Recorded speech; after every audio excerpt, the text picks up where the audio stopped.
Nellore rural నియోజకవర్గ పరిధిలోని సౌతుమోపూరు గ్రామంలో సిపిఐ సీనియర్ నేత ప్రజానాయకుడు పముజుల దశరథ రామయ్య పార్థివ దేహానికి రాష్ట్ర దేవాదాయ శాఖ మంత్రి ఆనం రామనారాయణ రెడ్డి పుష్పాంజలి ఘటించి నివాళులర్పించారు. ఈ సందర్భంగా సిపిఐ జాతీయ నాయకుడు నారాయణతో పాటు పలువురు ప్రజా ప్రతినిధులు నాయకులతో కలిసి మంత్రి నివాళులర్పించారు. మంత్రి ఆనం మాట్లాడుతూ ప్రజాసేవే పరమావధిగా జీవించిన నాయకుడు దశరథ రామయ్య అని కొనియాడారు. పేదలు, రైతులు, కార్మికుల హక్కుల కోసం ఆయన జీవితాంతం పోరాడారని, 4 దశాబ్దాల పాటు సౌతుమోపూరు గ్రామానికి సర్పంచ్, ఎంపీటీసీగా విశిష్ట సేవలందించారని గుర్తు చేశారు. తనకు దశరథ రామయ్యతో 4.5 దశాబ్దాల అనుబంధం ఉందని, రాజకీయ భేదాలు ఉన్నప్పటికీ పరస్పర గౌరవం ఎప్పుడూ కొనసాగేదని మంత్రి తెలిపారు. ముఖ్యంగా వారి కుటుంబంతో తనకు ఎంతో ఆప్యాయత ఉందని, ఈరోజు ఇలాంటి విషాద సమయంలో కుటుంబాన్ని పరామర్శించడం ఎంతో బాధాకరమని అన్నారు. దశన్న ఆత్మకు శాంతి చేకూరాలని, కుటుంబ సభ్యులకు మనోధైర్యం ప్రసాదించాలని భగవంతుణ్ణి ప్రార్థించారు.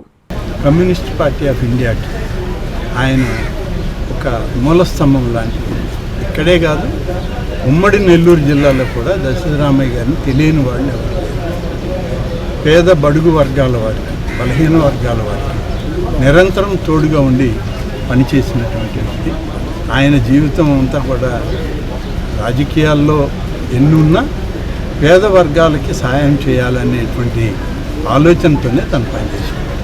ఇవాళ ఆయన లేని లోటు బహుశా ఆయనకు తోడుగా ఎవరు అది తీర్చలేరు. కానీ ఆయన ఇచ్చినటువంటి ఆశయాలు, ఆదర్శాలు ప్రతి ఒక్కరూ కూడా రేపటి రాబోయే తరం కూడా రాజకీయాల్లో ఇటువంటి పెద్దల యొక్క ఆశయాలకి అనుగుణంగా పనిచేయాల్సినటువంటి అవసరం ఉంది. అంత స్ఫూర్తిని మరి రాజకీయాల్లో ఉండి తను ముందుకు నడిపించినటువంటి వ్యక్తి. ఆయనతోటి 4.5 దశాబ్దాలు నేను కూడా కలిసి పనిచేశాను. ఇవాళ మరి ఆయన లేడు, లేకపోయినా ఆయన ఆశయాలు మాత్రం మాకందరికీ అలాగే ఉన్నాయి. ముఖ్యంగా వారి సతీమణి, నాకు వారి పిల్లలతో పెద్ద పరిచయం లేదు, ఎందుకంటే నాకు పరిచయం అయ్యేటప్పటికే వాళ్ళందరూ కూడా బయట ప్రాంతాలకు వెళ్ళారు. ఆమెతో నాకు ఎక్కువ పరిచయం. ఎప్పుడొచ్చినా దశరథరామయ్య గారితో నేను గొడవపడ్డా రాజకీయంగా నన్ను ఆదరించి ఆశీర్వదించి పంపించేటువంటి మహాత్మురాలు ఆమె.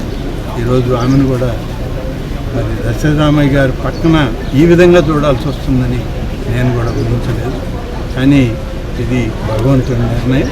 మరి ఆమెకు కూడా మంచి ఆరోగ్యం ఇవ్వాలని, పూర్తి స్థాయి ఆయురారోగ్యాలతో ఆమె కూడా ఉండాలి.